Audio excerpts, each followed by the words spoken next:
Olá, a paz do Senhor Jesus Cristo esteja com todos vocês, amém?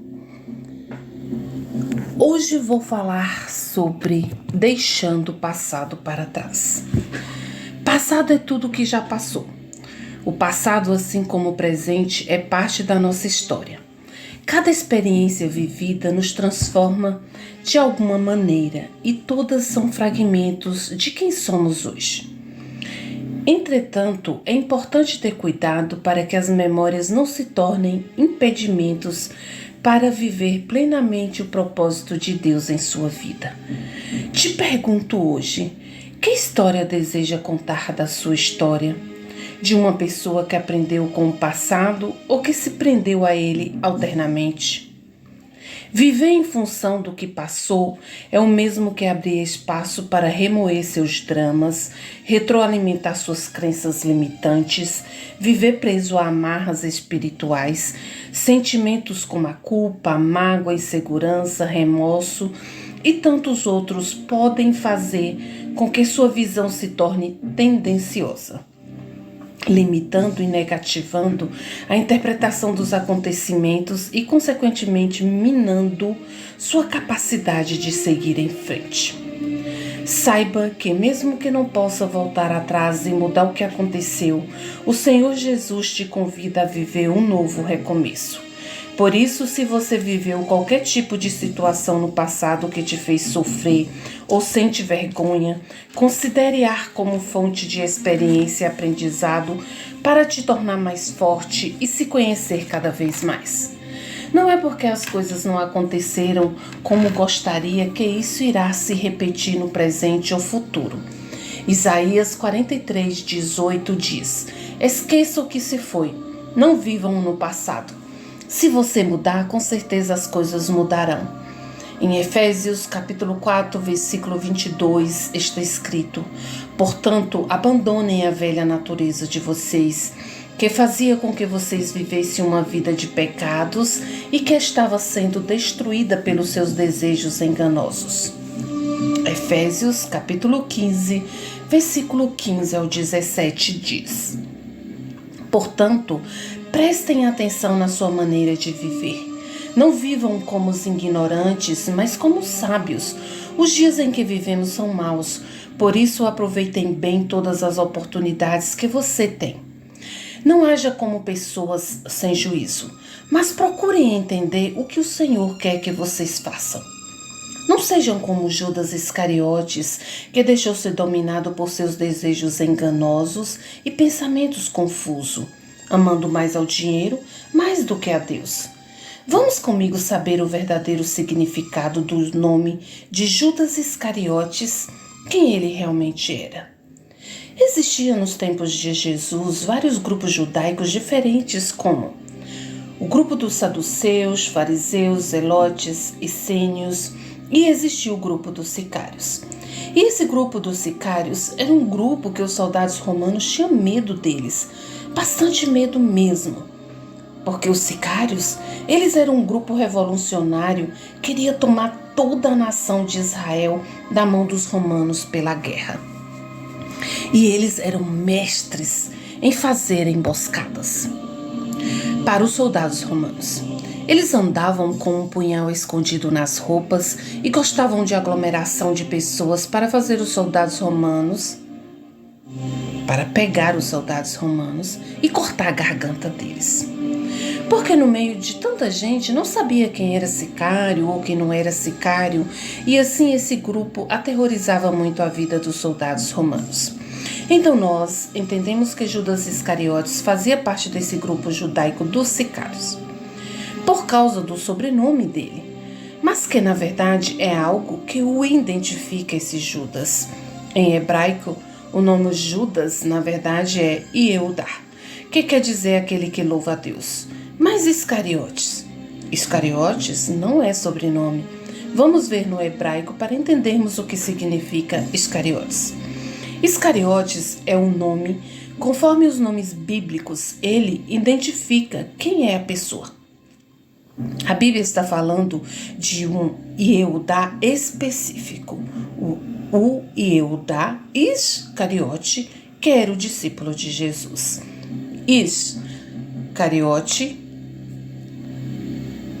Iscariotes para nós é uma palavra única, mas em hebraico não é. Em hebraico é iscariote.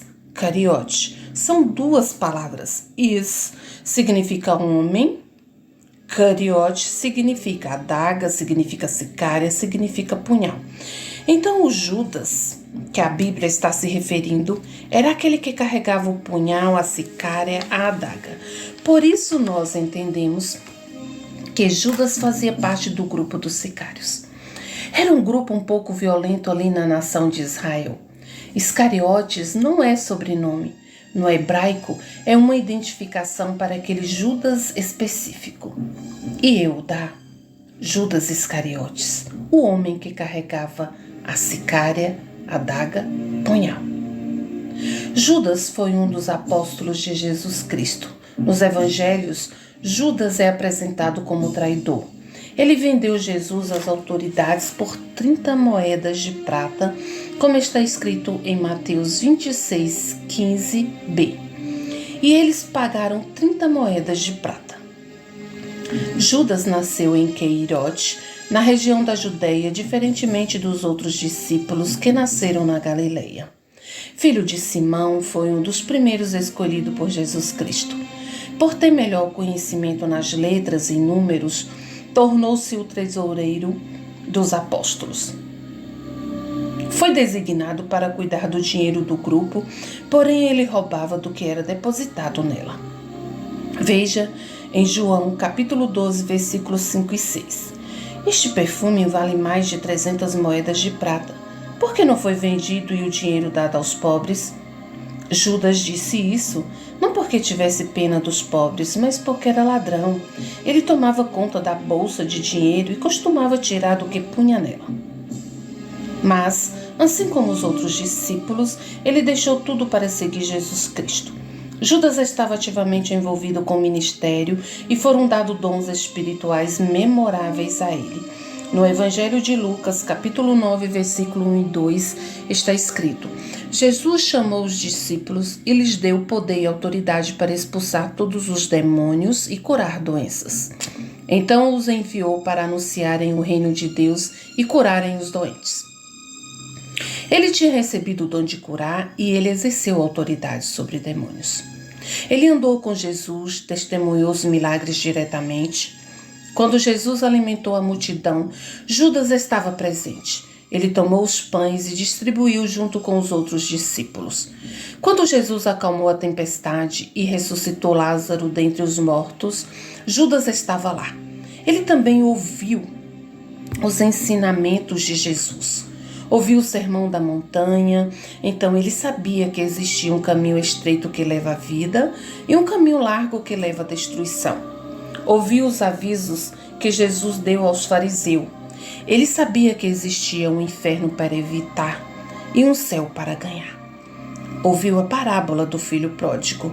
Então ele sabia que Deus estava pronto para dar as boas-vindas e perdoar aqueles que se perderam em muitos pecados. Judas viu a evidência mais clara, ouviu o melhor ensinamento e seguiu o maior dos exemplos. E mesmo assim, traiu Jesus. O coração humano está além do entendimento, como está escrito em Jeremias, capítulo 17, versículo 9. Quem pode entender o coração humano? Não há nada que engane tanto como ele. Está doente demais para ser curado. Satanás realizou um ataque implacável à alma de Judas, assim como realiza um ataque implacável a todos os que escolhem seguir Jesus Cristo. Por isso, o Senhor Jesus nos ensina na sua palavra que devemos vigiar e orar, como está escrito em Mateus capítulo 26, versículo 41. Vigiem e orem, para que não sejam tentados. É fácil querer resistir à tentação, o difícil mesmo é conseguir. Em outra versão diz assim: vigiai e orai para que não entreis em tentação. O espírito, na verdade, está pronto, mas a carne é fraca. E em 1 Tessalonicenses capítulo 5, versículo 17. Orai sem cessar. Devemos compreender que a oração, além de nos saciar inteiramente, irá nos trazer forças para vencermos as tentações e aflições do dia a dia. Orar sem cessar não significa oração contínua e ininterrupta, mas sim orações frequentes e regulares para uma vida consistente de oração. Em Colossenses capítulo 4, versículo 2 diz: perseverai em oração, velando nela com ações de graça. Em outra versão diz: continuem firmes na oração, sempre alertas a orarem e dando graças a Deus. Velando se refere à atitude mental de expectativa e vigilância. Quando Judas manteve o pecado de roubar o discípulo o dinheiro da bolsa do grupo em segredo, ele abriu uma porta. Pecados não confessados abrem a porta para o poder de Satanás. Satanás não ganha nenhuma base na vida das pessoas que estão andando na luz com Jesus Cristo. Ele só ganha acesso quando abrimos esta porta. 2 dias antes da Páscoa, 2 grupos conversavam sobre a morte de Jesus. Enquanto isso, no palácio do sumo sacerdote, líderes religiosos e civis se reuniram para montar uma estratégia a fim de prender e matar Jesus.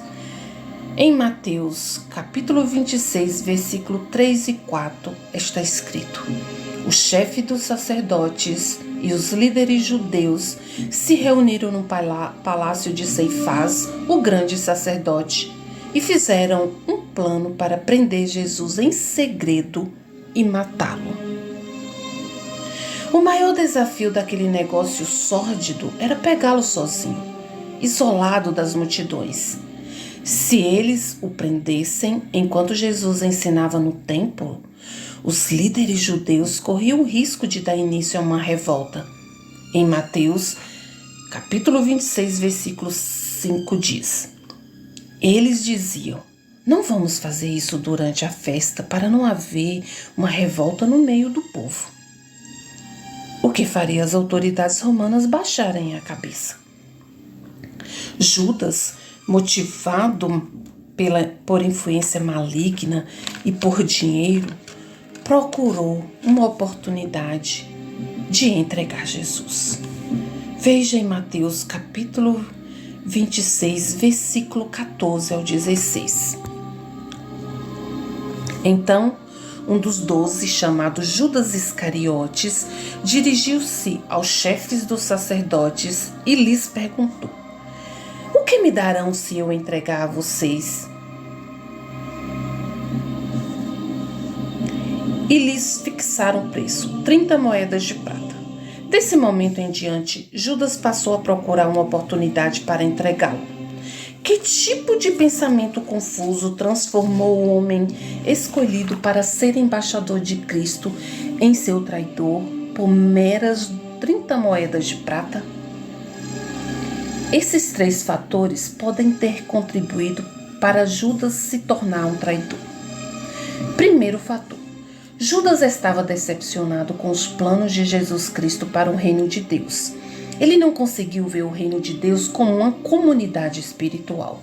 Ao que parece, ele viu o reino como a ascensão dos oprimidos contra as injustiças e seus opressores. Não entendeu que a principal missão de Jesus Cristo era resgatar pecadores. Judas não havia se inscrito para esse tipo de reino. Segundo fator: Judas amou ao dinheiro mais do que a Deus. Sua preocupação social, aparentemente nobre, estava corrompida por um coração hipócrita e ganancioso. Terceiro fator: Judas abriu-se para o controle de Satanás. A decepção com a liderança de Jesus, junto com sua própria ganância, deixaram Judas vulnerável à sugestão diabólica de vender seu mestre para os inimigos dele. O último apelo a um amigo perdido. João, capítulo 13, versículo 21 ao 27, está escrito: Depois de dizer isso, Jesus perturbou-se em espírito e declarou: Digo-lhes que certamente um de vocês me trairá. Seus discípulos olharam um para os outros sem saber a quem ele se referia. Um deles, o discípulo a quem Jesus amava, estava reclinado ao lado dele. Simão Pedro fez sinais para esse discípulo como a dizer: Pergunta-lhes a quem ele está se referindo. Inclinando-se esse discípulo para Jesus, perguntou-lhes: Senhor, quem é? Respondeu Jesus: Aquele a quem eu dei este pedaço de pão molhado no prato. Então, molhando o pedaço de pão, deu-o a Judas Iscariotes, filho de Simão. Tão logo Judas comeu o pão, Satanás entrou nele. A separação entre o traidor e os outros discípulos tornou-se cada vez mais evidente durante a refeição. Jesus, com seus olhos espirituais abertos, pôde contemplar tudo que iria acontecer. A rede maligna contra a sua vida estava armada. Conhecia o coração dos seus discípulos e sabia que seria abandonado por eles, mesmo jurando ficar com ele até a morte. Jesus sabia quem era o traidor.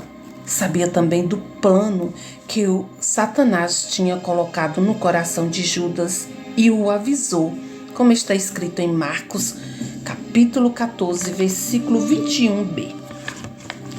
Mas, ai daquele que está traindo o Filho do Homem, seria melhor para ele nunca ter nascido. Jesus continuou firme e fiel diante de toda essa situação, um exemplo para cada um de nós. Depois do jantar, Judas saiu para fazer o que tinha planejado. Sabendo que Jesus iria passar um tempo a sós no Monte das Oliveiras com os outros discípulos depois da comemoração da Páscoa, veja o que está escrito em Mateus 26:30. Então eles cantaram canções de louvores e foram para o Monte das Oliveiras. Enquanto isso, Judas se reuniu com os inimigos de Jesus, que se juntaram em um grande grupo para prender Jesus. Judas liderou aquele grupo, mostrando-lhes o caminho para o Monte das Oliveiras, e ele também tinha combinado um sinal com eles. Veja em Lucas 22, versículo 47 e 48. Jesus ainda estava falando quando chegou uma multidão. Judas, um dos 12 discípulos, que era quem guiava aquela gente, chegou perto de Jesus para beijá-lo. Mas Jesus disse: Judas, é com um beijo que você trai o Filho do Homem? Então eles chegaram, prenderam Jesus, amarraram e levaram-o. Quando Judas lidera o grupo no Monte das Oliveiras, porque ele lidera o grupo armado e vai dar a senha, ele beija Jesus. E Jesus ainda diz: Amigo, com um beijo trai o Filho do Homem? Jesus estava até aquele momento tentando ganhar o coração de Judas, e ele endurecido. E o que acontece? Judas reconhece o erro dele, ele sente remorso, mas não chega ao arrependimento. Ele só vai até o remorso, porque sabemos que o arrependimento metanoia tem 3 elementos. Arrependimento é um ciclo que empreende razão, emoção e vontade. Judas conseguiu 2 aspectos de arrependimento, mas não chegou ao terceiro. Ele reconheceu o erro dele, devolveu o dinheiro da traição, ficou triste, mas não se voltou para Jesus, não pediu perdão. Aí selou o destino dele com o suicídio. Veja o que está escrito em Mateus, capítulo 27, versículo 3 a 8. Quando Judas, o traidor, viu que Jesus havia sido condenado, sentiu remorso e foi devolver as 30 moedas de prata aos chefes dos sacerdotes e aos líderes judeus, dizendo: eu pequei entregando à morte um homem inocente. Eles responderam: o que é que nós temos com isso? O problema é seu. Então Judas jogou o dinheiro para dentro do templo e saiu. Depois foi e se enforcou. O chefe dos sacerdotes pegaram o dinheiro e disseram: isto é dinheiro sujo de sangue. E é contra a nossa lei pôr este dinheiro na caixa das ofertas do templo. Depois de conversarem sobre o assunto, resolveram usar o dinheiro para comprar o campo do oleiro, a fim de que servisse como cemitério para os não-judeus. Por isso, aquele campo é chamado até hoje de Campo de Sangue.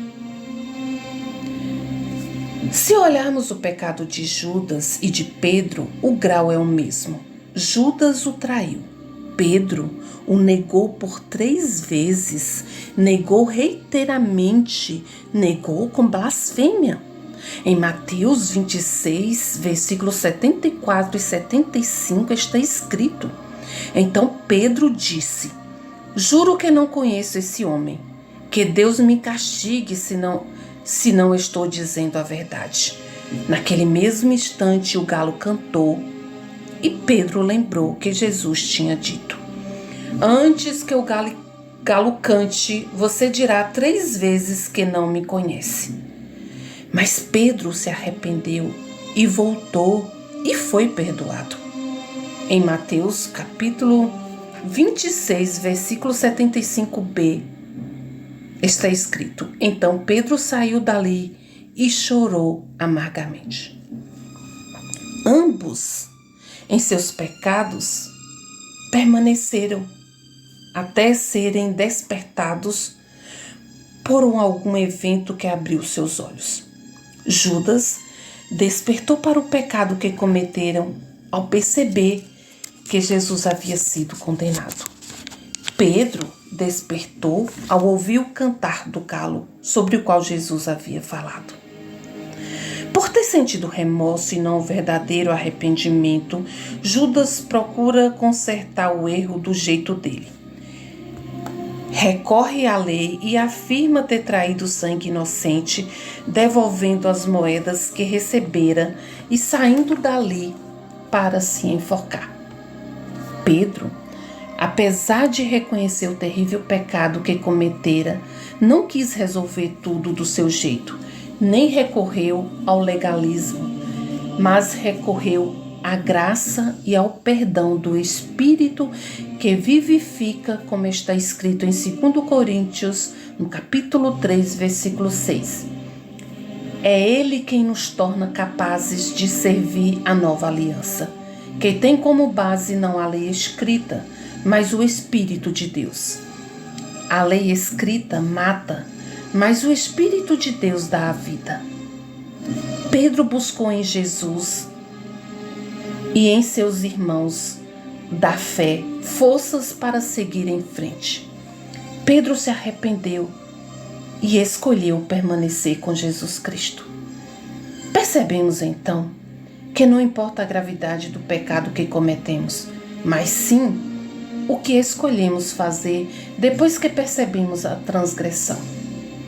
Se optarmos por esconder nossos pecados ou buscarmos resolvê-los do nosso jeito, estamos buscando a morte, pois bem sabemos que aquele que esconde suas transgressões jamais prosperará, como está escrito em Provérbios, capítulo 28, versículo 13.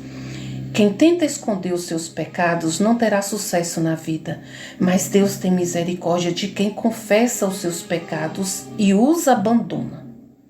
E que o salário do pecado é a morte, como está escrito em Romanos 6, 23. Porém, se nos arrependermos sinceramente, Ele é fiel e justo para nos perdoar os pecados. Em 1 João, capítulo 1, versículo 9, está escrito assim: mas se confessarmos os nossos pecados a Deus, Ele cumprirá a sua promessa e fará o que é correto. Ele perdoará os nossos pecados e nos limpará de toda maldade. E ao confessarmos nossos erros e os deixarmos, alcançaremos misericórdia. Judas quis dar o seu jeito para resolver tudo, esquecendo-se de que sem Cristo nada poderemos fazer, como está escrito em João 15, versículo 5. Eu sou a videira e vocês são os ramos. Quem está unido comigo e eu com ele, esse dá muito fruto, porque sem mim vocês não podem fazer nada. Ele se prendeu nos grilhões da lei e escolheu a morte. Hoje, podemos fazer a diferença na vida de muitos que, assim como Judas Iscariotes, estão atormentados pela vergonha, carregados de culpa, mágoa, insegurança, remorso e tantos outros sentimentos que os impedem de prosseguir e até mesmo estão pensando em se suicidarem. Podemos estender as mãos, ajudá-los a recomeçar, dizendo que o perdão existe e este está disponível através de Jesus Cristo. É isso que Jesus faria. Ele faz isso com cada um de nós dia após dia. É assim que acolhe uma confissão e se facilita o arrependimento de alguém. Se Judas tivesse perdido o perdão e tivesse acreditado no perdão, e se ele tivesse mais fé, o Salvador teria perdoado. O erro de Judas Iscariotes e até mesmo o nosso, em alguns momentos, é não acreditar mais que há conserto, reparação do que fazemos. A maior besteira de Judas foi seu desespero, que lhe fez tirar a vida. Ele ficou dominado pelo pânico, angústia e por uma grande aflição. Acabou perdendo o controle de si mesmo. Esqueceu que o Senhor Jesus Cristo poderia socorrê-lo. Maior que aquilo que nos aflige é a certeza que o Senhor Jesus está em alerta em nosso socorro. E é a clara convicção de que o Senhor nos carrega em seus braços na hora do desespero. Sou testemunha viva disso. Saiba que a cada dia podemos ser acometidos de um desespero tal que parece ser o fim de tudo. Mas tenha a certeza que, assim como eu e o salmista que ao ver em desespero encontrou no Senhor o seu socorro, como está no Salmo 121, versículo 1 e 2. Elevo os meus olhos para os montes. De onde vem o meu socorro? O meu socorro vem do Senhor, que fez os céus e a terra. Decida hoje aceitar o perdão de Deus e abandone suas cinzas. Se você pediu perdão, saiba que Ele não se lembra mais dos seus erros. Viva e esteja em Jesus Cristo. Tudo depende da sua escolha. Por isso, dê um passo hoje, amanhã dê outro e logo você terá ido bem mais longe do que já imaginou. Esqueça o que passou e avance para o alvo, que é Jesus Cristo. Todo o resto irá passar, mas aquele que fizer a vontade de Deus permanecerá para sempre. 1 João 2,17. Reflita comigo. Como temos traído Jesus? Os nossos beijos têm sido verdadeiros? Você é honesto com você, com as pessoas, com seus negócios? Vou falar para vocês 7 passos para esquecer o passado e seguir em frente. Primeiro passo: viver em paz. Permita-se refletir sobre o que viveu a fim de resolver estas questões dentro de si e para que possa continuar sua caminhada rumo a novas e extraordinárias experiências. Hebreus capítulo 12, versículo 14 e 15 diz: procurem ter paz com todos e se esforcem para viver uma vida completamente dedicada ao Senhor, pois sem isso ninguém o verá. Tomem cuidado para que ninguém abandone a graça de Deus. Cuidado para que ninguém se torne como uma planta amarga que cresce e prejudica muita gente com o seu veneno. Segundo passo: o passado não pode ser mudado. Sofrer por algo que já aconteceu não é indicado, porque simplesmente não pode ser mudado. Alimentar pensamentos que começam com "ai, e se eu tivesse feito assim ou tivesse feito de outra forma?", apenas servirão para trazer sofrimento, ansiedade e estresse. Como posso utilizar essa experiência para aprender a fazer a diferença a partir de agora? Provérbios 4, versículo 23 diz: tenha cuidado com o que você pensa, pois a sua vida é dirigida pelos seus pensamentos. Terceiro passo: focar em oportunidades do presente. Quando todas as atenções estão voltadas para o passado, são grandes as chances de não se atentar para as oportunidades incríveis que o presente pode oferecer. Quando você fica preso ao passado, você perde tempo sofrendo por algo que não existe mais. Por isso, você estará deixando de valorizar as pessoas extraordinárias que estão ao seu redor e não se permitindo a seguir em frente. E não me refiro apenas a novos candidatos, a novas candidatas ao seu coração, mas também a familiares, colegas e amigos que o Senhor Jesus coloca no seu caminho para desfrutar da vida de forma sábia. Efésios 5,16 diz: aproveitando ao máximo cada oportunidade, porque os dias são maus. Quarto passo: eliminar os sentimentos de culpa. Um dos grandes problemas de quem pensa demais no passado é que as lembranças costumam vir acompanhadas de sentimentos de culpa. Elas se martirizam e colocam toda a sua responsabilidade pelo que aconteceu em seus próprios ombros. Dessa forma, acabam criando crenças limitantes de que não são capazes de recomeçar e acertar. A verdade é que você é filho, é filha de Deus e é capaz de tudo o que é bom que desejar. Porque quando você está cheio do Espírito Santo, você fica mais forte e conseguirá realizar seus sonhos de acordo à vontade de Deus para a sua vida. Em Provérbios 16, versículo 3, está escrito: peçam a Deus que abençoe os seus planos e eles darão certo. Quinto passo: tornar-se mais confiante. Quando conseguir resolver o passado dentro de si, poderá aproveitar também para pensar nas coisas boas que viveu e conquistou. Assim irá adotar uma postura de mais confiança e consciente em relação às suas qualidades, que eu tenho certeza que são muitas. Quando tiramos nossos olhos dos nossos problemas e colocamos nossos olhos em Jesus, descobrimos a luz de Cristo no nosso interior e descobrimos o propósito lindo que o Senhor preparou para cada um de nós. Salmos 37, versículo 5.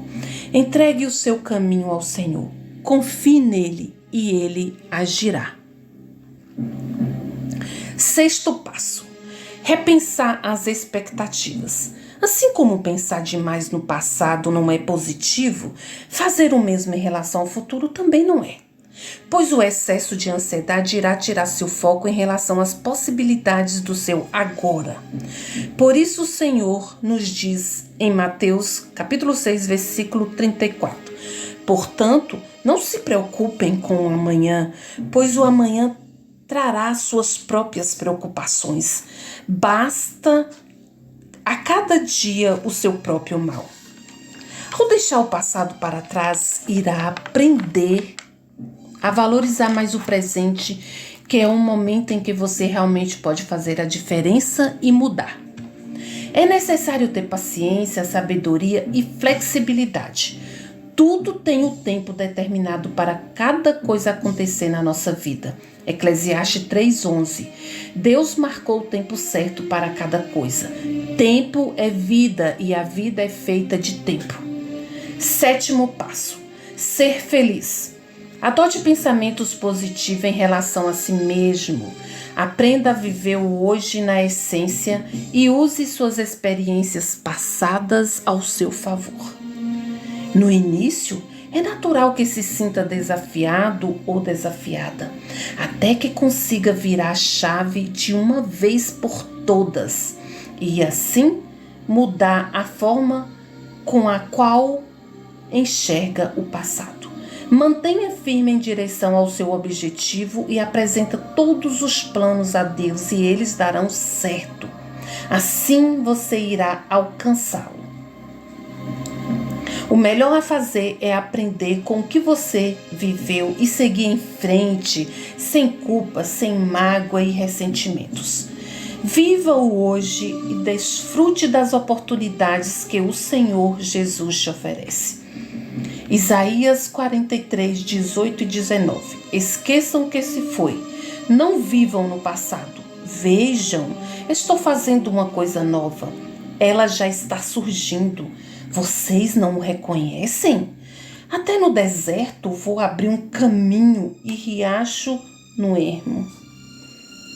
Que você e eu possamos dar ao nosso passado o lugar que lhes corresponde. Ele deve ser registrado para nosso aprendizado, mas jamais devemos viver apegados a ele ou sofrendo, pensando que era dias melhores.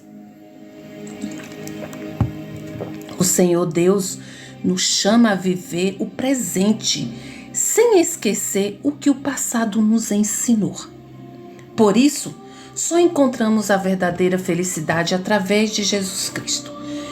Com Jesus, a nossa felicidade é contínua, pois a nossa alegria está fundamentada no que Ele já fez por nós. Poderão vir dias tristes, difíceis, mas com Jesus toda tempestade é passageira. Compartilhe a sua alegria em Jesus com o teu próximo. Fique feliz vendo a felicidade dos seus irmãos. João 13, versículo 17 está escrito: agora que vocês sabem estas coisas, felizes serão se as praticarem. Amém? Se você ainda não se inscreveu no canal, se inscreva compartilhando, apertando o sininho em todas, assim você receberá novos vídeos quando eu postá-los. Curte, compartilhe, abençoe vidas. Seja o canal de bênção na vida dos outros. Amém? Oremos. Pai Santo, Pai querido, Pai amado. Neste momento, Senhor, eu apresento cada vida que está me ouvindo agora. Pai Santo, Pai querido, eu não os conheço, mas o Senhor conhece. O Senhor conhece o deitar e o levantar de cada um, Pai. Sabe qual é a necessidade deles. Por isso eu te peço neste momento, vá ao encontro de cada um, Pai. Eu repreendo agora todo o mal, tudo aquilo que não provém de ti, tudo aquilo, Pai, que o inimigo tem colocado na mente, no sentimento deles para ficarem presos, amarrados ao passado. Pai, eu cancelo agora, eu repreendo na autoridade do nome do Senhor Jesus Cristo, porque o Senhor nos deu autoridade, Pai, como está escrito lá em Lucas 10:19, eis que vos dou poder para pisar em serpentes e escorpiões e todo dardo inflamado do maligno e nada vos fará dano algum. Por essa autoridade dada a mim por Jesus Cristo, eu ordeno agora, Satanás, pega tudo que é teu e vai batendo em retirada agora dessas vidas na autoridade do nome do Senhor Jesus Cristo. Sai da mente delas, dos pensamentos, dos sentimentos, pega tudo que é teu e bata em retirada agora, sai na autoridade do nome de Jesus, tudo que os prende, que os amarra, que os deixa a sentimentos ruins, presos no passado.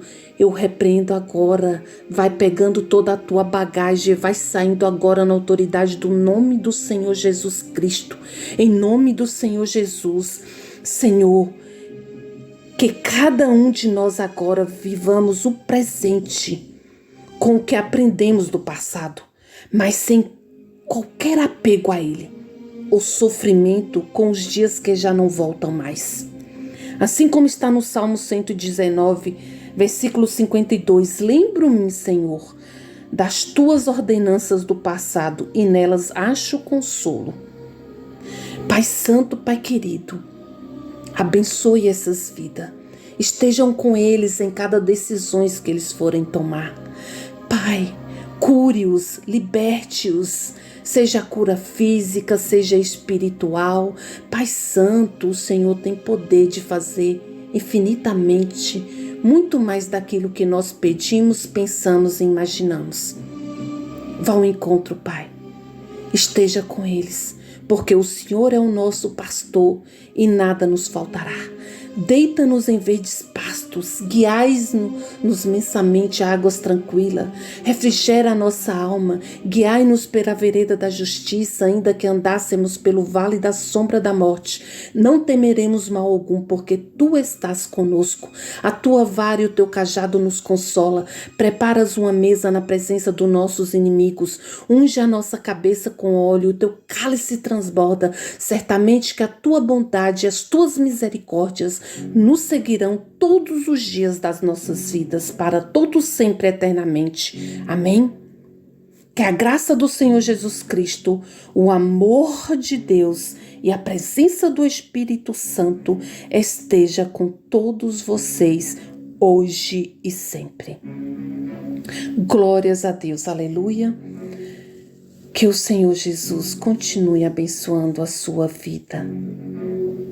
Amém. Santo, santo é o Senhor. Oh, Pai amado, Pai querido, só o Senhor é digno de toda honra, de todo louvor, Pai. Obrigada, Senhor. Obrigada por tudo. Obrigada, meu Jesus. Que cada um possa tomar a decisão certa, Pai. Que cada um possa receber em seu coração o Senhor Jesus Cristo como o único Senhor e Salvador das suas vidas. Não deixa nada, Pai, nada